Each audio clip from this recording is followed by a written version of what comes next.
Assalamualaikum warahmatullahi wabarakatuh. Salam guru penggerak. Saya Nanin Pasroni, calon guru penggerak angkatan 3 dari Kabupaten Banyuwangi, SMP Negeri 1 Tegalsari, kelompok 6. Mohon izin menyampaikan kesimpulan dan refleksi pengetahuan dan pengalaman baru yang saya pelajari dari filosofi pemikiran Ki Hajar Dewantara. Sebelum mempelajari filosofi pemikiran Ki Hajar Dewantara secara mendalam, dulu berpikir bahwa pembelajaran saya sudah berhasil. Terbukti, siswa hadir tepat waktu, diam dan terlihat menyimak pembelajaran dengan baik. Dulu, saya juga sering menghakimi siswa yang tidak mengumpulkan tugas itu pemalas. Seringkali siswa harus membuat produk penugasan seperti yang saya inginkan tanpa mengajak diskusi pembelajaran seperti apa yang mereka mau dan memilih sendiri penyelesaiannya. Setelah selesai diberi latihan soal, nilainya pun masih sangat rendah, membuat saya sering mengeluh dan menyalahkan siswa. Sesudah mempelajari modul dan banyak berdiskusi dengan instruktur, fasilitator, pengajar praktik, rekan CGB, mindset berubah dan mendapat pengalaman baru yang bisa saya terapkan di kelas maupun di lingkungan sekolah. Pendidikan adalah upaya konkret memerdekakan manusia secara utuh lahir dan batin sebagai individu, warga masyarakat maupun warga dunia. Dalam hal ini artinya saya tidak boleh memaksa sesuai kemauan seperti yang pernah saya lakukan sebelumnya. Pendidik hanya berkewajiban menuntun saja karena mereka lahir sudah punya kodrat dari Tuhan yang tidak bisa kita rubah. Yang bisa kita lakukan adalah mengoptimalkan tumbuh kodrat mereka dengan cara menuntun, mengarahkan, dan memperbaiki. Ada anak yang suka belajar dengan melihat, ada yang dengan mendengar, atau bahkan ada yang bergerak. Harus kita fasilitasi untuk dapat memahami yang sedang dipelajari sesuai keunikan masing-masing. Di antara mereka juga ada yang pandai menghitung, ada yang terampil menalar, melukis, atau terampil sekali menulis. Mari kita kenali dan menuntun mereka agar mampu memahami kelebihan dan kekurangan diri serta dapat mencapai yang terbaik yang bisa dilakukan.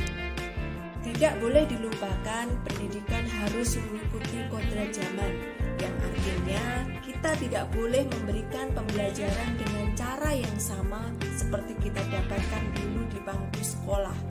Kita harus menyesuaikan dengan dunia mereka, maupun yang bisa menghadapi tantangan di zaman sekarang ini, revolusi industri 4.0 dan yang akan datang tentunya, dengan tetap waspada, menyaring pengaruh luar yang tidak sesuai dengan budaya Indonesia. Selain itu, pendidik harus bertekad untuk jadi teladan. Selanjutnya, mengajarkan dan melatihkan pendidikan budi pekerti. Pengalaman baru lain yang saya dapatkan yaitu mampu mendesain perencanaan pembelajaran berorientasi pada kemampuan masing-masing siswa dan kondisi lingkungan siswa. Bahkan telah mencoba mempraktikkan ke dalam kelas saya di sekolah SMP Negeri 1 Tegalsari.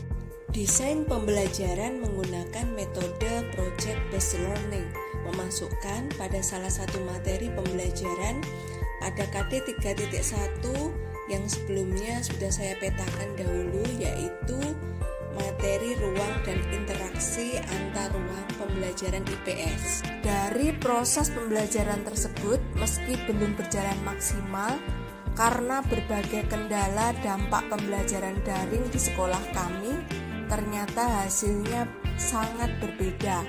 Nampak sejak awal siswa semangat dan hasil refleksi mayoritas positif. Agar mindset dan pengalaman dari hasil pemahaman filosofi pemikiran KHD bisa lebih maksimal lagi, maka saya akan bertekad untuk melakukan beberapa perubahan dan strategi dengan langkah-langkah sebagai berikut. Yang pertama, meluruskan niat dalam hati, kuat mental dengan segala hambatan yang datang dari diri dan dari lingkungan. 2. Mengidentifikasi kondisi siswa sebenarnya, baik secara kognitif, kepribadian, sosial, dan lingkungan siswa dengan melakukan tes diagnosis kognitif dan non-kognitif. 3. Menyusun perencanaan pembelajaran yang berorientasi pada kemampuan siswa, kecakapan abad 21, dan berorientasi pada pendidikan budi pekerti. 4. Selanjutnya mensosialisasikan teknis pembelajaran dengan menciptakan kondisi yang menyenangkan dan tetap sabar membimbing. 5. Membuat kesepakatan bersama dengan siswa, menuntun mereka untuk bisa memilih menyelesaikan pembelajaran sesuai dengan kemampuan diri sendiri. 6. Di akhir pembelajaran bersama murid, melakukan refleksi bersama agar bisa menjadi bahan introspeksi saya di pembelajaran selanjutnya.